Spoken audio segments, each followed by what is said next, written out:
Sikkim 0 point ভাই, আমার তো অবস্থা খুব কাহিল, শ্বাস নিতে পারতেছি না।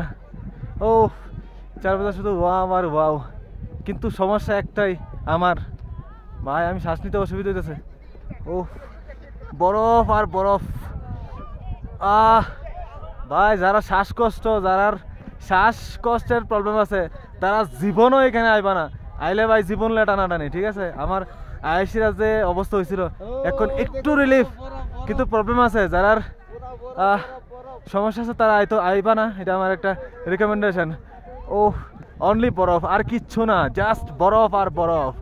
এই যে বরফ, এই যে বরফ, ওহো সেই মজা।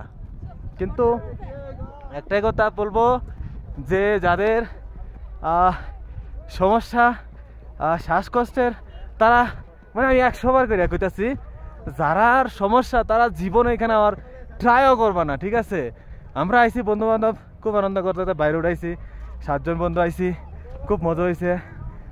ত্রিপুরা থেকে 7 জন, ত্রিপুরা, আসাম, মেঘালয়, কলকাতা মানে পশ্চিমবঙ্গ, তারপরে সিকিম আমরা এন্টার করছিলাম। তারপর আমরা 100 সম্ভবত সিকিমের গ্যাংটক থেকে 170 মানে 170 কিলোমিটার পাহাড় ভাই, 16,000 ফুট উপর। মানে আমরা বাঙালি, মানে আমরা যারা ত্রিপুরা থাকি বিশ্বাস করা যায় না, 16,000 ফুট উপরে আছি এখন। তোমরা জাস্ট দেখো, সাদা বরফ আর বরফ, আর কিছু দেখবা না।